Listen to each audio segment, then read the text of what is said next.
Esta es la noche en el continente americano, mientras en Europa inicia la madrugada y amanece en Asia. Así cae la noche en el continente americano y transcurre la mañana y la tarde en el resto del mundo. La noche, bajo la dirección de Claudia Curisati. Habemus Papam.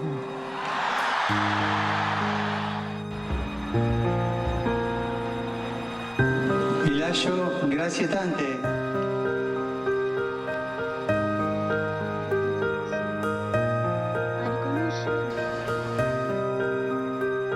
Siento ante el daño irreparable causado a niñas por parte.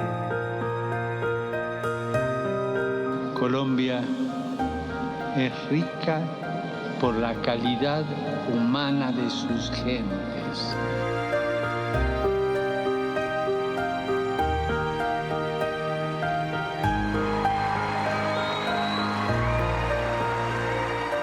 No se dejen robar la esperanza.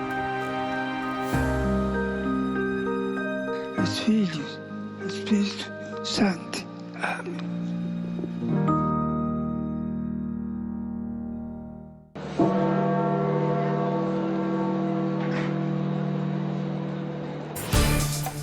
Hola, ¿qué tal? Bienvenidos. Les habla Claudia Curisati, nuevamente la directora de este canal internacional de noticias y este programa de opinión que enciende las luces para que usted vea el punto clave de la noticia. Y la noticia sigue siendo el Papa Francisco, su fallecimiento, las ceremonias que estamos viendo y a las que está acudiendo una gran parte de la comunidad internacional, los feligreses y quienes se acercaron al Papa por afinidad. Así que va a ser muy interesante hoy el programa. Jefferson Beltrán, te saludo desde el Centro Internacional en Washington, a ti en el Centro Internacional en América Latina en Bogotá. Hola. Claudia, buenas noches para ti, para todos nuestros televidentes. Un privilegio estar a tu lado en este programa y, como siempre, atentos a la noticia más importante de América Latina, de los Estados Unidos y en el resto del mundo. Hoy vamos a intentar entender, después del fallecimiento del Papa Francisco y en medio de todas las ceremonias que vienen después de la muerte de un pontífice y el proceso que sigue, el legado, la actuación, la forma en que dirigió a la Iglesia Católica el Papa que se va, en este caso es el Papa Francisco. Obviamente el Vaticano está preparando todo para el funeral, también para el importantísimo cónclave que tendrá que elegir a su sucesor, el cardenal Kevin Farrell, el camarlengo de la Iglesia, que ustedes saben que se encarga precisamente de todos los asuntos en ausencia del Papa, presidió el rito de certificación de la muerte. Esto es parte de este proceso y de este protocolo. Esto sucedió en la capilla de Casa Santa Marta y el cuerpo del Papa fue ya puesto en un ataúd abierto, expuesto. El funeral está programado para este sábado, para el 26 de abril a las 10 de la mañana. Aquí en NTN estaremos haciendo, por supuesto, toda la transmisión para ustedes, nuestros televidentes. Será en la Plaza de San Pedro. El cuerpo del Papa fallecido será exhibido en la Basílica de San Pedro a partir del miércoles 23 de abril, para que los fieles que se han acercado, que son miles y miles, puedan despedirse en persona del sumo pontífice. El Papa será enterrado en la Basílica de Santa María la Mayor, en Roma, según así lo dejó su testamento. Era su deseo, debido a que ese era una persona absolutamente fervorosa de Santa María, y le gustaba siempre pasar por este lugar santo. Así que aquí estaremos nosotros entregándoles a ustedes todos estos momentos, pero hoy vamos a hacer un switch, Jefferson, y le voy a pedir perdón a todos mis colegas aquí en NTN, porque esto es un club de prensa. Son colegas, son periodistas, pero que durante años han estudiado, han trabajado, han tratado de entender no solamente el funcionamiento administrativo y jerárquico de la Iglesia Católica, no solamente ese aspecto, sino también todo lo que tiene que ver y relativo con la doctrina de la Iglesia. Y queremos tratar de entender finalmente el Papa Francisco, qué actuación dejó para ser precisamente analizada, qué es lo más relevante, sus palabras, su estilo, su forma de asumir tanto poder y el papado, las reformas, las que intentó, las que salieron, las que no, qué se quedó en palabras, qué se quedó en frases lindas finalmente, si esto repercutió o no en un cambio profundo. Es decir, vamos a comenzar este análisis. Yo ya en un segundo le voy a presentar a todos estos colegas. Jefferson, porque vamos a comenzar con el primer tema, que es un tema que, perdón, lo pongo por delante, soy mujer y quiero comenzar a hablar del tema de las mujeres, Jefferson. Así es, Claudia. Una de esas grandes reformas que implementó el Papa Francisco, que para algunos fueron simbólicas y que para otros fueron realmente estructurales, tiene que ver con el papel de la mujer al interior de la Iglesia Católica. Para muchos estos avances fueron notables, pero no fueron suficientes. En marzo de 2022, pese a la oposición que teólogos conservadores tenían sobre ese tema, el Papa Francisco permitió que laicos, incluyendo mujeres como Sor Alexandra Smerelli y Bárbara Hatta, dirigieran departamentos de la curia. O, por ejemplo, el caso de Rafaela Petrini, a quien nombró como presidenta del gobernadorado del Estado de la Ciudad de Vaticano en el año 2025. Escuchemos lo que en ese momento planteó el Santo Padre frente a ese tema en particular. Es una cosa teologal. Por ejemplo, la Iglesia no es varón, la Iglesia es mujer. Es la Iglesia, no es el Iglesia, es mujer. Y se considera a sí mismo como esposa de Jesucristo. Ese es el dogma de la teología más sana. O sea, la Iglesia es mujer. Entonces es mujer y no es ministro la Iglesia. Necesita ministros varones. Es distinta. Voy a saludar a mis colegas aquí en el programa La Noche. Quiero comenzar en Europa. Quienes están en Europa, Roberto Macedonio es uno de ellos, es periodista que estudia permanentemente estos asuntos. Y quiero comenzar con Roberto, que además es el reportero de un importante medio de comunicación en Europa News, es redactor jefe y también experto en análisis de historia, análisis internacionales. Roberto, bienvenido. Y en el tema concreto de las mujeres, hubo mucho deseo, mucha expectativa de que cambiaran cosas al interior de la doctrina. Pero bueno, se dio un paso grande. Estamos hablando de dos mujeres que llegaron a asumir poder importantísimo dentro de podemos decirlo, del área administrativo, como lo hemos explicado. Y queremos saber finalmente ese paso, ¿qué significa, Roberto? Ese paso, Claudia, buenas noches. En primer lugar, es un placer acompañarla esta noche en un programa como este. Pero realmente hay que diferenciar muy bien, efectivamente, entre el área administrativa de la Iglesia y el área más doctrinal de la Iglesia Católica para entender bien el pontificado de Francisco, porque él dio unos pasos a nivel administrativo en la Curia Vaticana, en la Ciudad del Vaticano, en los órganos de gobierno, y otros más lentos, más pequeños, más sutiles a nivel eclesiástico, donde realmente no ha habido un gran cambio de la doctrina de la fe como sí lo ha habido con otros papas. En este sentido, y centrándome en esta primera pregunta relativa a las mujeres, hay que decir que efectivamente el Papa Francisco reforma la Constitución de la Curia, es decir, la Constitución que rige los órganos de gobierno vaticanos, y abre esos puestos de liderazgo a todos los religiosos, no solamente, bueno, pues digamos a los cardenales, que hasta el momento eran los que tenían permitido acceder a determinados cargos. Al abrirlo a todos los religiosos es cuando pueden entrar mujeres.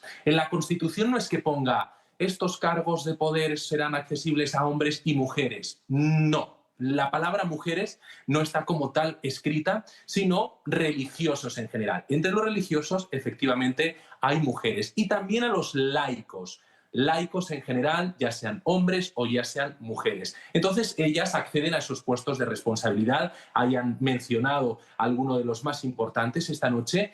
Pero a nivel religioso, a nivel de la liturgia, no han conseguido tener esa presencia femenina que se esperaba del pontificado de Francisco. Aquí en España hemos seguido muy de cerca estos días las palabras del padre Ángel, que es un sacerdote, bueno, pues realmente popular en España, fue premio Príncipe de Asturias por su labor solidaria con su ONG, amigo cercano de Francisco. Y el propio padre Ángel ha dicho estos días que efectivamente se esperaba que durante este pontificado las mujeres tuvieran un mayor protagonismo, que quizá el propio Papa Francisco lo esperaba, pero la realidad es que no lo han tenido. En ese caso serían diaconisas, por ejemplo, sacerdotisas. El hecho de que una mujer sea sacerdotisa ha estado fuera de la mesa durante todo el pontificado y ni siquiera han llegado a ser diaconisas, que son en el ámbito de la liturgia, en el ámbito más religioso de la Iglesia. Por lo tanto, ahí no se han dado pasos, Claudia, esa es la verdad. Donde sí se han dado son en ese lado administrativo. Pero si nos centramos en el área más eclesiástica, el avance no ha sido tan grande. Ya, claro. Ahora, exacto, hay que diferenciar entonces esos altos cargos de poder que ha dado el Papa Francisco, bienvenidísimo, ha sido un paso gigantesco en la medida en que hasta todos estos cargos administrativos nunca tuvieron mujeres líderes. Estamos hablando de Simona Brambilla, prefecta del Dicasterio para los Religiosos y Comunidades de Vida Consagrada del Vaticano. Se convierte en la primera mujer en dirigir esa importante oficina de la Santa Sede. Y la otra es Rafaela Petrini. Ustedes la ven en los gráficos. Es la presidente de la Gobernación del Estado de la Ciudad del Vaticano, la gobernadora de la Ciudad del Vaticano, asumiendo este puesto hace poco, en el 2025, en marzo, justo cuando el Papa pues estaba muy grave, muy mal. Él ha tomado esta decisión. Unos cargos que han sido netamente de concepción varonil para dentro de la jerarquía eclesiástica, hombres y religiosos. Entonces, frente a esto, ¿cómo se puede medir este paso? Un paso gigantesco, pero para muchos no suficientes, porque finalmente, como lo explicaba Roberto, ya en lo concerniente, intrínseco de la doctrina, finalmente las mujeres no pueden hacer parte de la Iglesia ni como sacerdotes, ni como diáconos, ni diáconas. Andrés, frente a eso, Andrés Gil, quien es uno de los hombres que yo conozco más expertos en estos asuntos de la Iglesia Católica, también un gran periodista de asuntos internacionales. Andrés, ese paso, ¿qué tan grande podemos determinar es ese paso que dio el Papa Francisco? Claudia, Jeffer, colegas, muy buena noche, televidentes. Es un paso que se queda corto, ciertamente, pero es el paso más grande que ha dado la Iglesia Católica Universal, quizá en toda su historia, de abrir el campo para que estos altos cargos estén en manos de mujeres. Puede que sea solamente el caso de ellas dos, pero es lo máximo que ha hecho la Iglesia hasta el momento, así que al Papa Francisco habría que abonarle esto. Hasta hace algunos meses o pocos años ni siquiera se pensaría en esa posibilidad. En pontificados anteriores no ocurrió y en esta ocasión ya tenemos a dos mujeres que están al mando de importantísimos ministerios, por decirlo de alguna manera, aquí en el Vaticano. La gobernadora de la Ciudad del Vaticano es la encargada de los asuntos administrativos, puesto que el Vaticano funciona como una ciudadela en realidad. Allí viven personas, viven los religiosos, hay bancos, hay iglesias, hay calles, hay organización, hay que recoger la basura, hay que administrar esa ciudad del Vaticano. Es una ciudadela y es una mujer la que está al frente de eso. Así que para resumir, Claudia, sí es un paso corto, pudo haber sido un paso un poco más largo por parte del Papa Francisco, pero es el paso más importante que ha dado la Iglesia en la participación de las mujeres. La Iglesia es mujer, la mujer es más importante en la Iglesia que cualquier cura, decía el Papa Francisco. Juan Manuel Ruiz Machado, gracias, un placer contar con este gran colega, a quien le tengo mucho aprecio, director de Radio Red Colombia, de RCN Radio, también un gran internacionalista y también de los hombres que más sabe de estos aspectos del Vaticano. Un gran paso para la mujer el hecho de otorgarle estos cargos tan importantes, incluso que tienen que dar órdenes a obispos, a cardenales, que son los más poderosos dentro de la Iglesia. Pero en el tema como tal del dogma eclesiástico, ¿por qué ahí no se dio ese paso? ¿Qué lo impidió? Juan Manuel, bienvenido. Gracias, Claudia, Jefferson, colegas, buenas noches. Es que yo creo que aquí vale la pena entender un aspecto, y es que el Papa Francisco hizo un gran esfuerzo por hacer algunos cambios rápidos de forma, pero estaba muy atado por la doctrina para hacer cambios de fondo. Y realmente, si uno lo analiza, el Papa se cuidó mucho de tomar decisiones que pudieran afectar directamente a una doctrina que se ha construido a lo largo de los siglos, y más bien procuró algunos aspectos puramente procedimentales tocarlos con cierta, digamos, prisa. En este caso, el Papa considera lo que la doctrina de la Iglesia siempre ha considerado, que la mujer es muy importante. De hecho, María es la gran intercesora, pero que en aspectos dogmáticos y doctrinales no se puede meter. Incluso el Papa lo dijo varias veces y esa frase la repitió: las órdenes sagradas están reservadas para los hombres. Eso lo que nos permite deducir es que puede continuarse en la Iglesia una serie de pasos puramente formales, pero los doctrinales seguramente van a pasar siglos antes de que se cambien, porque han estado ahí a lo largo de los tiempos y va a ser muy difícil que se den de la noche a la mañana pasos, por ejemplo, para convertir en sacerdotisas a las mujeres. La doctrina, el dogma no lo tocó. Ya, eso es interesante tener también esa claridad. ¿Qué impide que por más voluntad que tenga un pontífice, finalmente es una institución que tiene que arrastrar, y una institución milenaria, una institución que además el mismo sistema hace que sea muy difícil las reformas? De esta manera le doy la bienvenida a José María León Lara, también periodista que aprecio mucho, presentador de radio y televisión en Vi Noticias, profesor universitario, analista experto en política vaticana, de Aguascalientes, México. José María, un placer tenerte. ¿Y qué hace entonces que sea imposible que un padre o un papa o un obispo, un cardenal con mucha influencia, en este caso estamos hablando del Papa Francisco, esté tan impedido frente al mismo sistema de la Iglesia? En este caso concreto de las mujeres, grandes pasos en lo administrativo. Qué bueno que las mujeres tengan más poder. Yo me siento muy, muy identificada y contenta con ese paso. Pero ¿por qué en lo más esencial, que es en la doctrina, la mujer no puede tener este tipo de responsabilidades? Además, es la responsabilidad de la palabra de Dios. Bienvenido, José María. Claudia, Jefferson, colegas, muchas gracias. Les saludo en esta noche desde Aguascalientes, México. La pregunta es muy puntual, no obstante, creo que valdría la pena que podamos hacer distinción entre lo que es el dogma, lo que es la doctrina y lo que es la tradición. Finalmente, el dogma es aquello a que los católicos estamos obligados a creer, de acuerdo con lo que nos enseña la Santa Iglesia Católica, que evidentemente proviene de la tradición, tanto de lo que es la tradición episcopal o la continuidad de los obispos, los concilios ecuménicos y también la Biblia. Finalmente puede haber muchos argumentos respecto a por qué las mujeres no forman parte de las órdenes sagradas, entendiéndose el diaconado, el presbiteriado y el episcopado, que son las tres ordenaciones. Los cardenales son nombrados, no son ordenados. Ahora, ya lo comentaban, ya hay dos mujeres, dos religiosas que han tomado cargos administrativos dentro del Vaticano, entendiendo que efectivamente la ciudad-estado Vaticano, el país más pequeño del mundo, que tiene esta autonomía de Italia desde los tratados lateranenses de 1929. Entonces es una tradición apostólica que viene desde cuando Cristo estuvo en la tierra. Es que los apóstoles son los obispos, los 12 apóstoles, y esto es también uno de los argumentos de que Jesucristo escogió a 12 varones que después a ellos los mandó a llevar al evangelio al resto del mundo. Pero no quiere decir nada más que el Papa Francisco solo haya nombrado a estas dos religiosas en estos dicasterios, en este gobierno interno del Vaticano, como lo decían hace rato, ministerios. En México les llamamos secretarías, en Estados Unidos les llaman departamentos.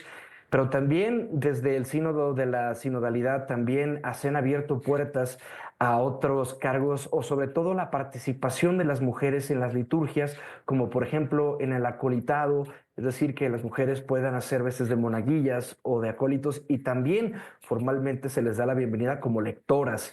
Entonces, son pasos pequeños, ya lo decían, que el Papa Francisco introdujo en la forma o en el día a día del gobierno del Vaticano y también en la participación de las celebraciones litúrgicas.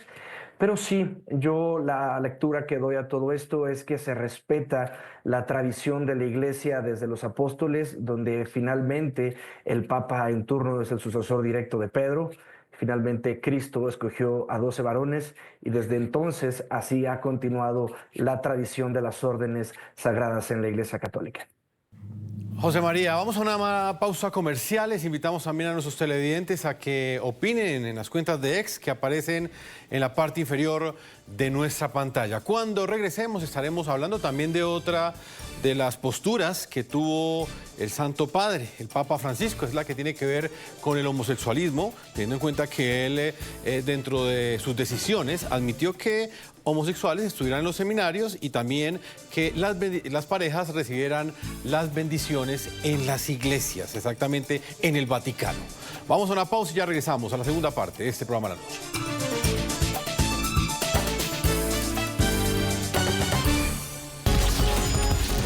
Ya regresamos con La Noche por NTN 24, el canal de las Américas.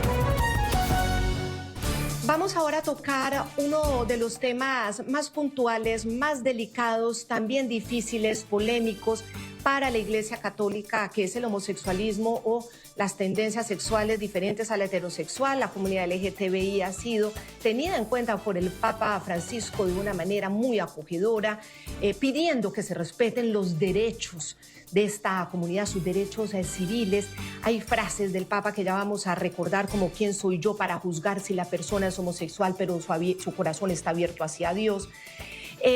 Hace además una diferenciación, dice muy claramente el Papa, ser homosexual no es un delito, no es un delito, pero sí lo sigue concibiendo un pecado dentro de esa doctrina de la Iglesia, dentro de ese dogma de la Iglesia. Si una persona es gay y busca a Dios y tiene buenas intenciones, ¿quién soy yo para juzgarlo? El ser homosexual no es un delito. No es un delito. Sí, pero es pecado. Bueno, primero, distingamos pecado por delito. Pero también es pecado la falta de caridad con el prójimo. ¿Y vos cómo andás? Juan Manuel Ruiz, ahí escuchábamos al Papa, pues él planteaba que ser homosexual no es un delito, pero sí es un pecado. ¿Usted cree que un compromiso genuino por parte del Papa Francisco en lo que tiene que ver con la inclusión? Porque hay quienes aseguran que hubo unas contradicciones bastante fuertes, por ejemplo, en esta declaración que acabo de entregar. Jefferson, yo veo el asunto de la siguiente manera. Hay dos vías para comprender lo que el Papa Francisco consideraba en relación con los homosexuales.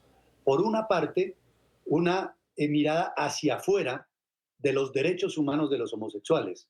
En eso, en cierta medida, el Papa Francisco fue abanderado. Ser homosexual no es un delito. Lo insistió y lo repitió. Y quería pedir ternura al mundo alrededor de los homosexuales, hacia los homosexuales. Pero otra cosa es el tema de los homosexuales dentro de la Iglesia. Y el Papa en varias oportunidades dijo que le preocupaba que hubiera seminaristas o sacerdotes que pudieran llevar eventualmente una doble vida, y que incluso lo importante es que si había homosexuales dentro de la Iglesia, se mantuvieran castos y célibes.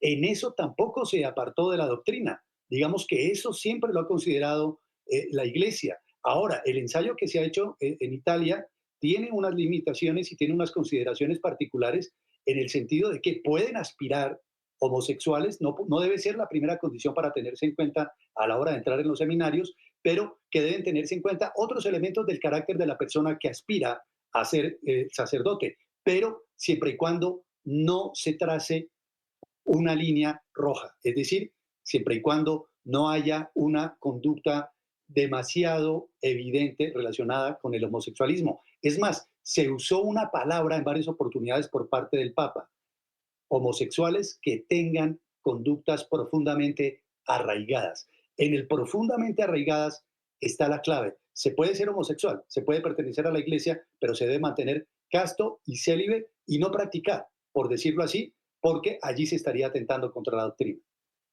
Incluso hubo serias críticas al Papa. Hay quienes aseguraban que en privado él sostenía una posición completamente diferente, porque en mayo de 2024 un comentario despectivo contra los homosexuales que fue filtrado de una reunión privada en Roma reveló que el Papa había incurrido en una contradicción en su discurso de inclusión. El sumo pontífice habría dicho en una conferencia episcopal en Italia que a los hombres homosexuales no se les debería permitir ingresar a seminarios para el sacerdocio y puntualizó que allí ya había un aire de mariconeo, así lo tradujeron del italiano.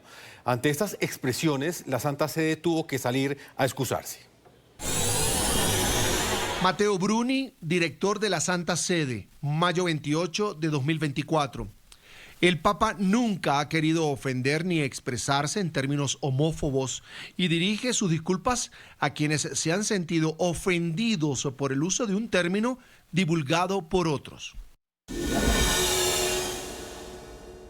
Roberto Macedonio, a su juicio, ¿qué reveló esta contradicción? ¿En qué medida este incidente puede llegar a reforzar esa idea de que las reformas del Papa Francisco fueron más simbólicas que estructurales? Bueno, yo creo que de hecho ese comentario fuera de lugar y fuera de tono, por el que recibió muchas críticas, incluso desde algún sector de la Iglesia. El director del Ministerio Católico LGTBI de Nueva York fue muy duro con el Papa Francisco después de que hablara en términos de mariconeo dentro de los seminarios, que es una palabra muy ofensiva tanto en italiano como la traducción al español. Después de toda esa polémica de que el Papa Francisco saliera dando un paso adelante, bueno, pues a retractarse del comentario, es cuando se permite que los homosexuales accedan a los seminarios en Italia. Volvemos un poco a lo mismo, ¿no? Ese paso simbólico frente a las reformas reales que en este sentido siento decir que desde mi punto de vista tampoco se han dado como tal, ¿no? Es decir, bueno, se acepta que los homosexuales entren en el seminario, cosa que ya estaba ocurriendo anteriormente, de ahí ese polémico comentario, lo que pasa que no abiertamente ningún seminarista decía que tenía atracción por determinadas personas o por otras, pero hay que tener en cuenta que los homosexuales no se pueden casar en la Iglesia Católica, ¿no? Ese habría sido realmente el paso. Entonces es algo similar a lo de las mujeres. Como no se puede dar ese paso en la transformación de la Iglesia, se hacen gestos que efectivamente tienen una repercusión mediática muy grande, pero que en el fondo no modifican sustancialmente la estructura de la Iglesia. Y el hecho de que él mencione a los homosexuales como pecadores, porque hablar de que la homosexualidad es pecado, aunque no sea delito, es pecado, por ende está diciendo que los homosexuales son pecadores, bueno, es que los pecadores también son los asesinos, los violadores. Entonces es peligroso, pecar es matar, ¿no? Matar es un pecado. Ser homosexual está a ese nivel también. Quiero decir, al final es un comentario situar a los homosexuales en términos de pecado, bueno, pues que genera cierta discriminación también. Andrés, hay otro aspecto que es importante analizar y tiene que ver con lo que planteábamos al inicio de este bloque, y es negarle la bendición formal a las parejas del mismo sexo en el Vaticano, más no la bendición. Esto también puede leerse como una discriminación. ¿Había un compromiso genuino del Papa con los derechos de las parejas homosexuales o esto es una limitante? Un poco lo abordábamos en el programa de anoche, Jeffer. La bendición que el Papa permite para las personas homosexuales es una bendición como la que cualquier ciudadano pide cuando llega a la iglesia, le pide al sacerdote que le dé la bendición. Esa estaba autorizada. La que no estaba autorizada era la bendición a las uniones de pareja entre los homosexuales. Y yo creo que aquí es pertinente recordar algo importante.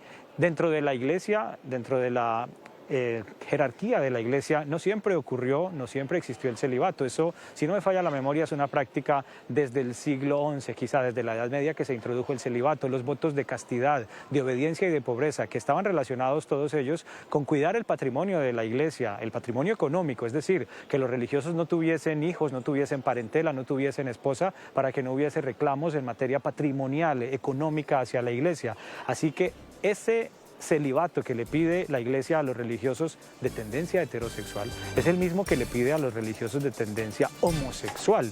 La no práctica de relaciones de pareja, la no práctica de relaciones sexuales, se la pide por igual a cada uno, si es que tiene una u otra tendencia. Digamos que iguala en ese sentido, no es que se trate de una restricción para los religiosos que tengan una tendencia homosexual. Es para todos, en realidad.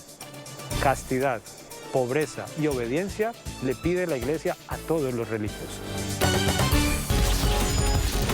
Ya regresamos con La Noche por NTN 24, el canal de las Américas.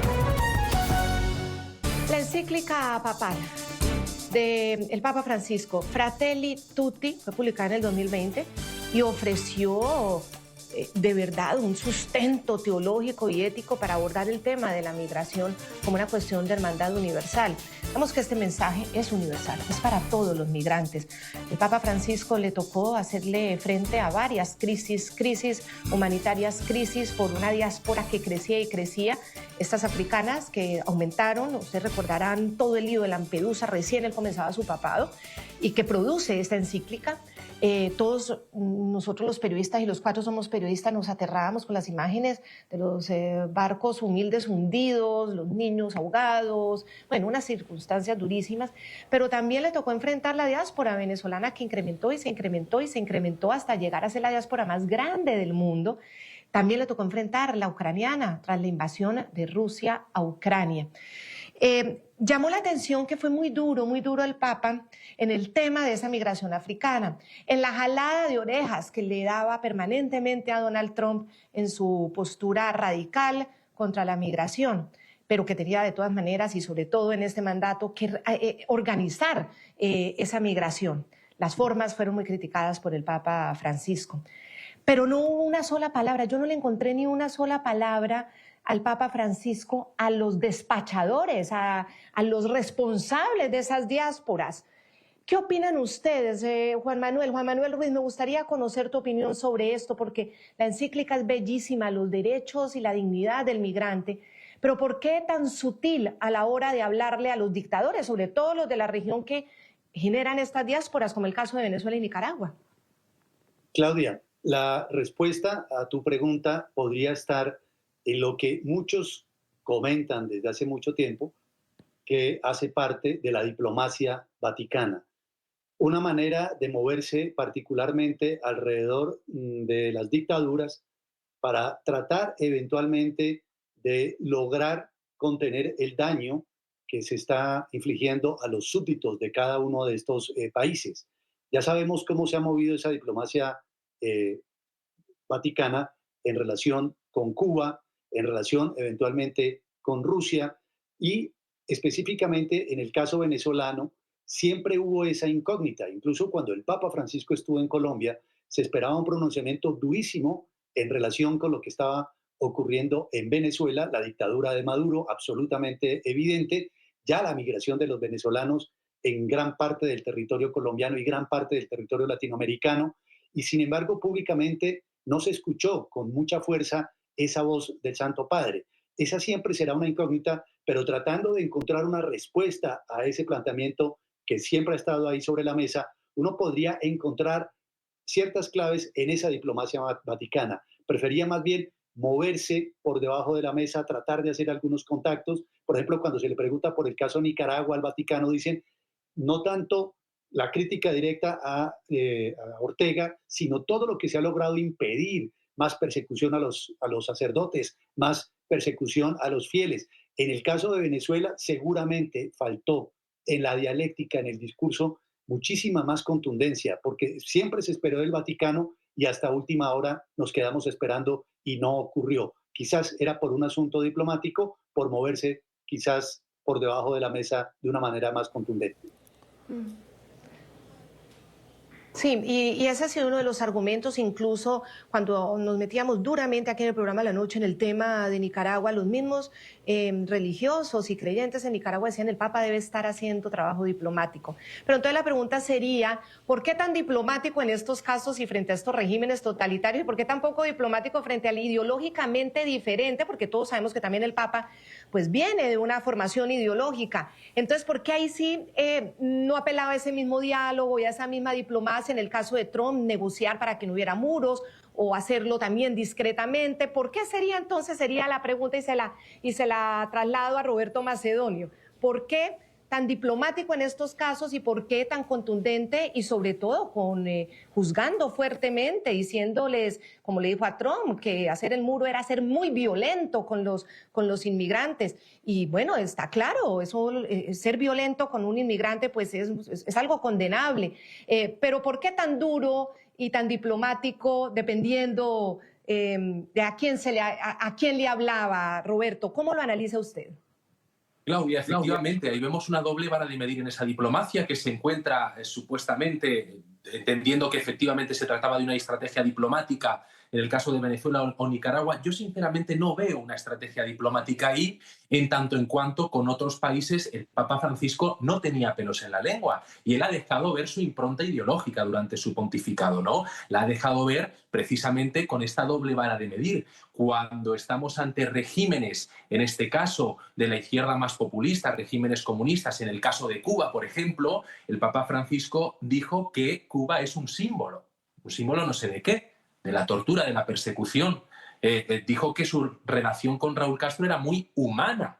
En cambio, a presidentes electos como Donald Trump, bueno, pues sí hay que reconocer que el Papa Francisco no dudó en criticar con dureza sus acciones políticas, ¿no? Las acciones políticas de Trump.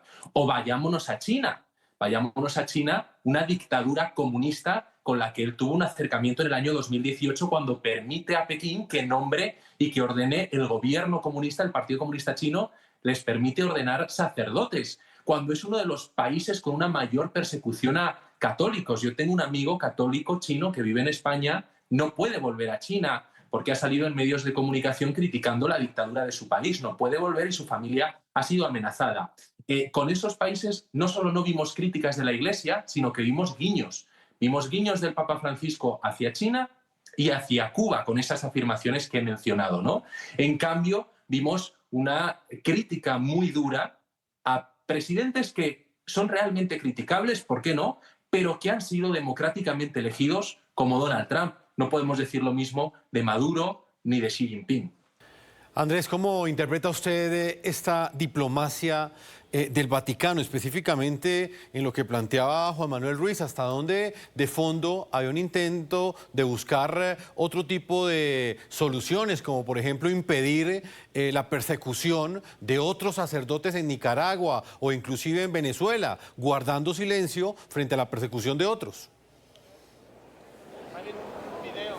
Jeffer, para Juan Manuel, todo mi cariño, respeto, toda mi admiración, pero yo no puedo comprar la teoría de la diplomacia porque la diplomacia termina siendo, en unos casos en el Vaticano, mirar para otro lado, guardar silencio. Los papas son hombres muy poderosos por la naturaleza de su cargo, tienen poder terrenal y lo ejercen en unos casos y en otros.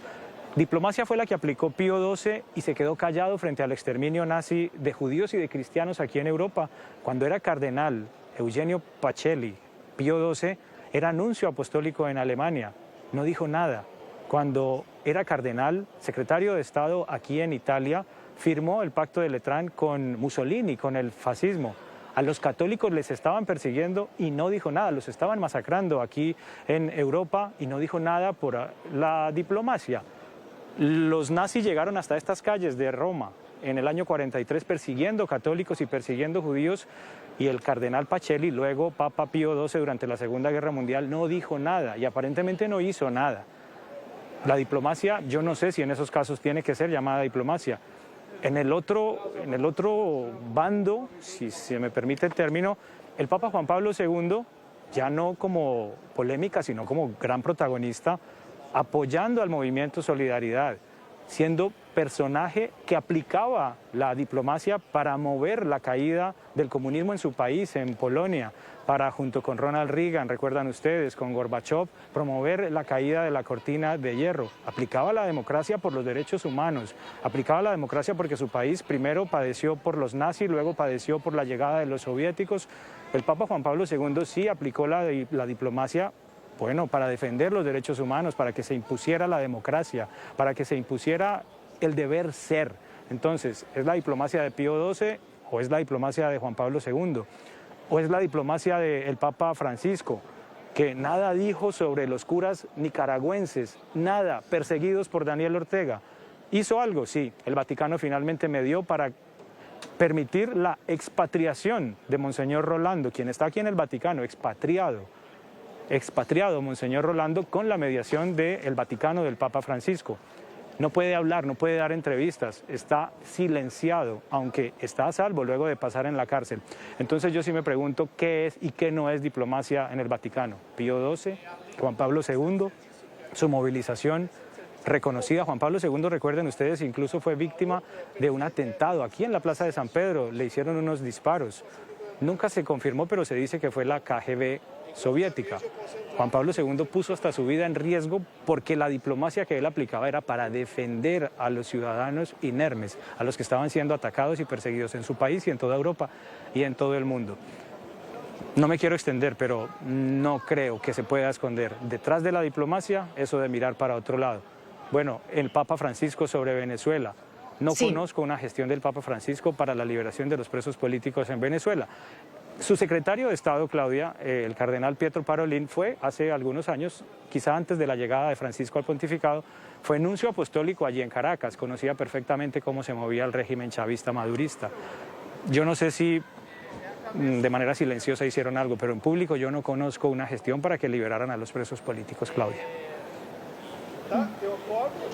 Bueno, la diplomacia precisamente es silenciosa, ¿no? Y entendiendo también los argumentos de Juan Manuel, que es muy interesante oír todos estos matices y estas diferencias. Yo también siempre como periodista, como ciudadana, como una persona criada dentro de la religión católica, sí resentí mucho el silencio frente a la persecución tan brutal en Nicaragua. Finalmente también la Iglesia medió para que los presos políticos se fueran, obviamente en unas condiciones terribles, despatriados. Pero también quiero, ya que menciona a Juan Pablo II, recordar cuando Juan Pablo II se reúne con Pinochet. También fue muy criticado en ese momento y luego todo el mundo se dio cuenta que fue precisamente parte de la negociación para que cayera el régimen de Pinochet. Digamos que también quizá al Papa Francisco no le salió, quiso hacerlo y no le salió, no lo sabemos. Como dice Juan Manuel, lo que vemos es como la explicación, pero no sabemos si fue que intentó, pero no le salió. Ahora, sí tenía estas manifestaciones como la de los Castro, esa relación que decía que era muy humana, que también sorprendía, ¿verdad? Frente a esto, José María León, ¿cómo explicarlo? ¿Cómo explicar esa contundencia en el tema de la migración con los europeos, también muy duro con líderes europeos, pero muy silencioso con estos generadores de diáspora de América Latina, pero sobre todo hablando de personajes que son, bueno, que tienen las manos untadas de sangre, que asesinan a los opositores, que los encarcelan? ¿Cómo leerlo? ¿Usted cómo nos lo explica? Bueno, yo creo que hay algo que tenemos que tener en cuenta. El Papa en turno también es jefe de Estado Vaticano. Y muchas de estas reuniones que se pudieron haber presentado con diferentes jefes de Estado, en este caso dictadores alrededor del mundo, se pueden interpretar realmente como una visita de Estado, como una reunión entre jefes de Estado y no necesariamente con el líder religioso de la Iglesia Católica. No obstante, es muy cierto, hace un momento mencionaba la cuestión de China, por ejemplo, donde el Papa cedió a que el gobierno chino nombrara a los obispos, dejando a su merced, podríamos decirlo de esa manera, a los chinos católicos. Ahora, yo tuve la oportunidad de estar presente en la visita apostólica que realizó el Papa Francisco a Cuba allá en el 2015, y evidentemente llamaba mucho la atención, sobre todo quizás la cercanía o una especie de camaradería que se veía de manera natural con los Castro. Ahora, recordemos que también durante el gobierno del presidente Barack Obama, el Papa Francisco fue mediador entre el gobierno de Cuba o el régimen cubano y Washington para que regresaran las relaciones diplomáticas entre la isla de Cuba y el gobierno de los Estados Unidos. Yo sí doy esta lectura. Finalmente, el Papa Francisco fue un gran político. Digo, fue porque evidentemente ha fallecido. Más allá de un pastor, fue un papa que se metió a temas muy particulares, como es el caso, por ejemplo, de la migración, que si bien decía C. Jefferson hace un momento, cuando en la última intervención que tuve, el Papa daba un paso hacia adelante y daba dos hacia atrás. Y una vez también de las críticas, no solo de por qué hablaba tanto de la migración o no hablaba suficiente. Por otro lado, el conservadurismo de la Iglesia decía que el Papa estaba convirtiendo la Iglesia en una asociación civil, en una ONG que dejaba de preocuparse realmente por el dogma. Es entonces que sí, hay mucha ambigüedad sobre cómo el Papa Francisco trataba con los dictadores. Hay una ambigüedad, evidentemente, de no poderse posicionar durante tanto tiempo. El gran argumento es que la diplomacia vaticana toma sus tiempos, es muy, digamos, tardada, pero no podríamos comparar a Juan Pablo II, Benedicto XVI en esta materia. Benedicto XVI hablaba que los migrantes tenían el deber moral de adaptarse a la cultura del país de acogida. Y bueno, pues la situación de la migración a nivel mundial pues es algo complicado, pero no recordemos que el propio Evangelio nos dice que la Sagrada Familia de Nazaret tuvieron que emigrar hacia Egipto porque Herodes perseguía al niño Jesús. Mire, yo les quiero agradecer muchísimo, me ha parecido muy interesante cada uno de sus puntos de vista, con profundo conocimiento, personas que desde el oficio nuestro, el de periodistas, han dedicado mucho tiempo a estudiar y a cubrir todos estos asuntos del Vaticano, de la Iglesia, de lo eclesiástico. Nos quedamos con eso, nos quedamos con ese, digamos, las repercusiones que tuvo el estilo del Papa, lo que intentó hacer. Muchas otras no las vamos a entender. Ya ha fallecido y también pues en estas altísimas jerarquías hay muchos secretos que pudo hacer, que intentó. Bueno, de todas maneras el Papa Francisco acercó a unas comunidades que se sentían muy desoladas, por un lado, pero por otro lado también ha sido muy criticado por posturas ideológicas y muy criticado dentro de la misma Iglesia porque ya lo consideraban demasiado revolucionario, es decir, también le tocó moverse en esas aguas y con dos predecesores que tenían también una profundidad y un legado pues muy importante. Muchísimas gracias a los cuatro, yo quiero volverlos a invitar, quiero que sigamos hablando de estos temas, espero que me la vuelvan a aceptar, ha sido muy enriquecedor. A todos nuestros televidentes, muchísimas gracias. Jefferson, muchísimas gracias a ti. Claudia, una feliz noche para ti y por supuesto para todos nuestros televidentes.